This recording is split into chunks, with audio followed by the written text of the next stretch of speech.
Pemirsa, kita jumpa lagi di acara Poliklinik, membahas hal-hal yang mistik dengan cara menggelitik.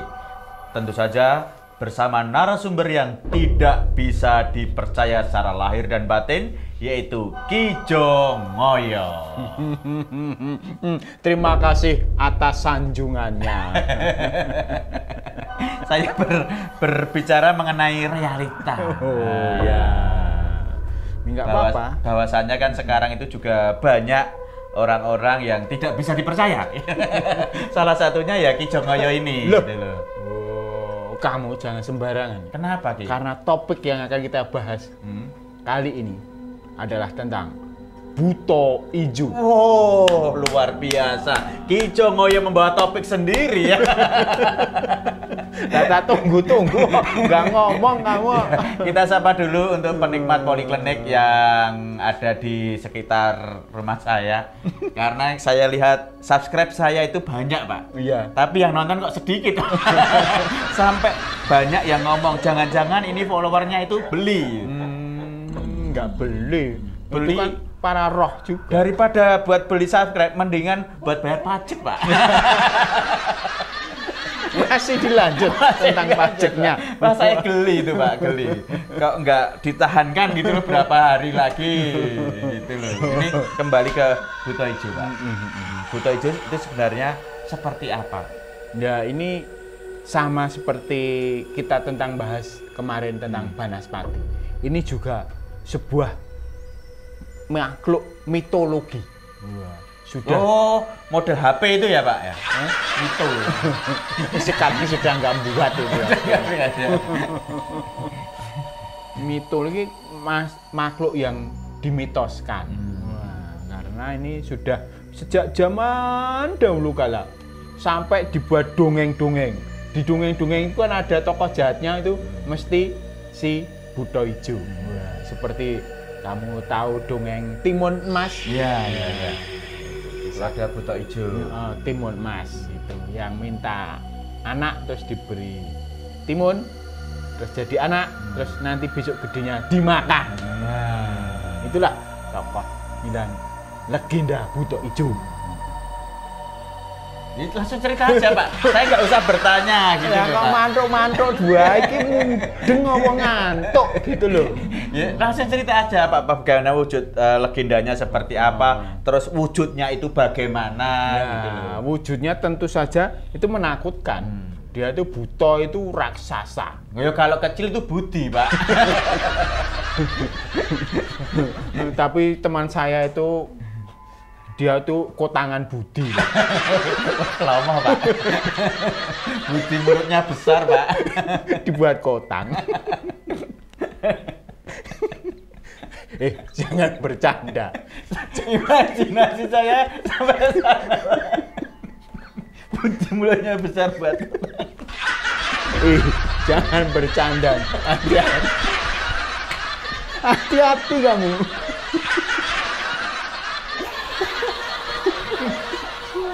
Hati-hati loh, ini kita sedang membahas misteri Pak, legenda. komedi Pak. Tokoh legenda yang sangat-sangat menakutkan. Iya Pak, paham Pak. Lanjut Pak. Langsung cerita aja Pak, nggak usah saya tanya Pak. Panggilmu ganti. Yo Ki. Iya Ki, Kire, silakan. Ki itu sebenarnya kalau zaman dulu itu panggilan untuk orang dewasa itu Ki dari kata kaki. Kalau perempuan dewasa itu Nini. Oh, dari kata? Ya, Nini. Nah, katanya kalau Ni. dewasa kaki. Kalau laki-laki kaki. Panggilannya Ki. Itu. Kalau perempuan Ni dari kata Nini. Harusnya Nani. Oh, tapi kan kaki. Enggak, ini Nini ya. Terus kembali ke buto ijo. Dan konon zaman sekarang itu legenda buto ijo itu masih berlaku, berjalan. Masih banyak orang yang mempercayai, bahkan ada laku-laku pesugihan. Itu katanya menggunakan buto ijo. Memang kalau ada orang di suatu daerah, khususnya di desa gitu ya Pak ya, punya rumah besar, rumah mewah, terus usahanya itu juga bisa dikatakan tidak begitu laku-laku amat. Nah, tetapi Tapi kok kok penghasilannya banyak. Lah uang dari mana? Terus banyak orang beranggapan, oh kalau bapak itu memelihara buto ijo Nah, gitu loh. pesugihan buto ijo ini dia itu wujudnya si buto ijo itu akan nempel orang ini terus. Nempel orang ini. Jenisnya koyok ya, Pak ya? Yang nempel kan biasanya koyok, Pak. Yaki, mana?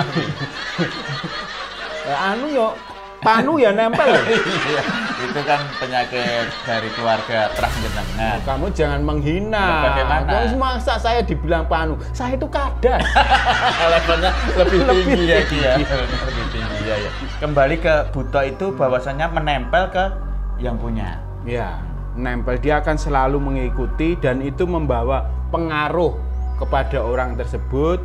Jadi ketika orang itu punya usaha, misal berjualan atau berdagang, maka si buto ijo ini akan mempengaruhi orang-orang yang ada itu supaya beli, melarisi dagangnya. Ketika dia sebagai seorang Apa mau butonya ini mempunyai mental sales gitu ya? Mempunyai mental sales? Iya. Apa mukanya kayak kocret gitu?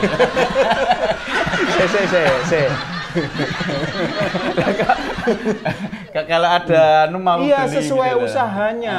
Ketika dia usahanya itu misal kayak sales, jadi sales. Iya. Jadi sales terus dia akan mempengaruhi orang-orang kliennya orang itu. Terus ketika dia misal jadi di bidang apa misal pengacara, wah dia bisa mengaruhi para hakim atau lawan. Dalam Lawan bentuk dalam- bisikan atau dalam bentuk Pengaruh aura kayak gitu. auranya. Jadi orang jadi takluk terus taat sama orang yang masang pesugihan buto ijo. Atau dia misal jadi apa ya yang artis gitu, wah bisa juga. Artis yang pakai pesugihan buto ijo bisa juga. Jadi mengaruhi orang-orang supaya melihat itu tampak ganteng, tampak cantik. Tapi seperti buto itu. ijo sendiri tidak berkeinginan untuk menjadi artis, Pak. Buto ijonya sendiri. Lah itu nggak nampak, karena buto ijo itu nggak nampak. Tapi Dalam sudah- Avengers nampak, Pak. itu ya. ya, hampir seperti itu. Tapi bedanya ini rambutnya itu panjang. Kalau Huluk kan sudah potong. Oh. Nah, itu mungkin Huluk itu terinspirasi dari legenda buto ijo itu. Terus ini kalau mencari pesugihan seperti buto ijo itu dibutuhkan ritual atau dibutuhkan tumbal seperti itu? Ya tentu saja tumbal itu pasti. Dan itu tumbalnya ini tidak sembarangan. Jadi buto ijo itu mintanya sak samek. Jadi kalau dia minta orang ini jadi tumbal, gitu bisa juga. Kalau dia diberi tumbal sama orang yang pasang pesugihan dan tidak suka, semua orang akan diamuk. Bahkan keluarganya yang pasang pesugihan ini bisa dibunuh semua. Ini bisa dikatakan pesugihan yang tingkatnya tinggi ya, Ini Pak ya? tingkat tinggi. Bahkan orang yang punya pesugihan ini, yang kan dinempeli terus, wataknya, sifatnya akan meniru sifatnya buto ijo ini. Itu ciri-cirinya. Menjadi pemarah. Nah, gitu. Ciri-cirinya itu seperti itu. Ciri-ciri orang yang punya pesugihan buto ijo ya. Suka marah Suka gitu. marah. Terus rakus, tamak. Oh. Kok ciri-ciri itu 3 itu kok ada di Anda semua ya, Pak ya? Jangan-jangan Anda punya pesugihan buto ijo ini? Cetil. Oh. Tambah ya? Iya, tambah. Jangan-jangan punya pesugihan buto ijo, Pak. Ki, mohon maaf, Ki. Terus tumbalnya itu diganti tidak gembuan semua itu nggak orang- bisa ya? Nggak Gembuan. bisa. Ya kalau misal diganti gitu dan tidak sesuai, dia akan marah. Terus cara mengetahui orang atau warung atau bangunan itu ada buto ijonya seperti apa? Kamu selidiki di sekitar rumah itu biasanya dia menyimpan barang-barang kuno. Bisa berwujud pacul, cangkul. Malah cangkul ya, Pak ya? Cangkul kuno atau lama biasanya disimpan di pojok atau di suatu tempat itu. Dan juga batu khusus yang diikat, ada ikatannya khusus gitu. Terus butuh ruang tertentu khusus gitu? Iya, di ruang itu disembunyikan di ruang yang khusus untuk persembahan buto ijo itu gitu. Terus untuk mengetahui Kalau kamu pengen didatangkan, Be, Jangan. Panggil mantranya ada mantranya. Mantranya gimana? Mantranya begini. Wong aku si komo dadi nyeluk marang sedulurku si komo wurung bukaan lawang gaibku Pak. marang Den Baguse Buto Ijo kelawan Nini Buto Ijo. Pak, muncul tenang lho, Pak. Mujud urip-urip sangarepku amargo sedulur pulanang mamangse arep duwe gawe. Enggak, Pak. Enggak. Saya jangan, Pak. Saya biasa aja hidup. Enggak, ini tiwas tak panggil loh. Jangan, Pak. Biar anak-anak aja yang dimakan, Pak. Kalau saya cukup kaya aja, tapi nggak usah pakai pesugihan, Pak. Cukup kaya. Ya. Nggak usah pakai Ya, Pak. pesugihan. Terus ini ada yang bertanya, ini mohon maaf, ada WA yang masuk. Dari Mbak Nur Juragane Krupuk Cap Melempem. Wah, Ini saya bertanya bersama Ki Jongoyo. Salam sehat dan sukses terus untuk kru dari Poliklinik Mas yang ganteng yaitu Mas Mamangse dan Ki Jongoyo yang nganyelke. Saya mau bertanya, bagaimana cara menangkal pemberian orang yang mempunyai pesugihan? Pesugihan khususnya Buto Ijo. Iya. Sebenarnya bukan untuk menangkal pemberian juga pengaruh dari Buto Ijo. Mungkin maksudnya ketika dikasih sesuatu barang atau supaya apa tidak terpengaruh dengan katanya kan Buto kalau Ijo tadi. seseorang dikasih makanan atau diujo sama bosnya Ditumbalkan berarti. ditumbalkan. Ya, dia akan ditumbalkan. Biasanya bosnya cetil kok suka memberi, Beri diajak apa? kemana-mana. Dimakani, diberi makan. Gitu. Untuk menangkalnya mudah. Kamu tahu bambu kuning, Ya, pring kuning. Ya. Tahu Pak, karena saya juga anggota pramuka. Ya kan biasanya untuk bendera Itu ada tangkainya, itu pring kuning itu dibuat gelang atau kalung. Ya itu kalau sudah tahu, masa kemana-mana kita harus pakai Ya nggak bambu? apa-apa. Yora kan kalau kita nonton film pendekar itu ada yang kalung kecil. Lah kok Ki Jongoyo nggak pakai kalung itu? Loh, saya sudah pakai penangkal khusus. Oh. Beda ilmunya. Itu penangkalnya pakai bambu kuning itu. Kuning, ya. Terus mengetahui ciri khusus mengenai keluarga yang mempunyai pesugihan ada nggak? Mungkin dari tampak secara fisik gitu, lahir gitu. Kalau secara Atau rumah ada cat warna tertentu? ya itu warna hijau. Karena sesuai dengan warna butonya itu tadi loh, warna hijau.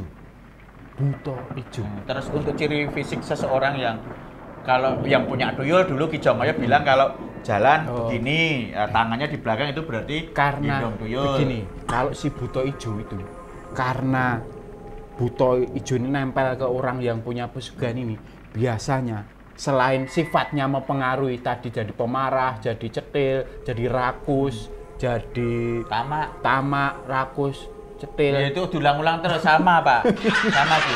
Ya supaya itu menandaskan gitu loh. Juga baunya ini menyebar kepada orang itu, bau buto hijau ini. Jadi baunya kecing. Wah, babon sugihan malah rekoso ya ini. Iya. Kenapa orang yang punya pesugihan itu walaupun secara materi ada tetapi kok memberatkan dan membebani? Nah, ini kan sebagai apa ya? Suatu sebenarnya pengingat sebagai manusia. Jadi manusia itu jangan serakah-serakah gitu. Yang biasa saja. Usaha ya usaha yang jujur. Karena usaha yang nggak jujur itu selalu ada apa? Efek buruknya.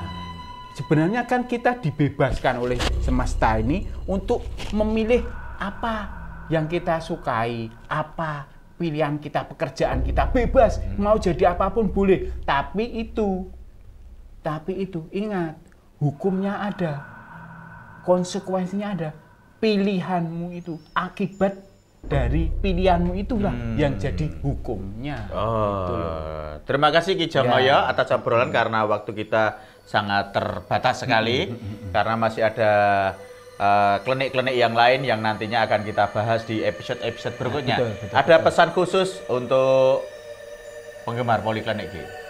Pesannya untuk para penonton Poliklinik. Jadilah seperti buto ijo. Kok bisa? Nah, ini dia itu selalu memberi pengaruh. Gitu. Jadilah seperti buto ijo biar bisa memberi pengaruh. Ya. Terima kasih obrolan Poliklinik kali ini, dan kita akan jumpa lagi di klinik-klinik berikutnya bersama Ki Jomoyo yang tidak bisa kita percaya secara lahir dan batin. Sekali lagi terima kasih pujiannya.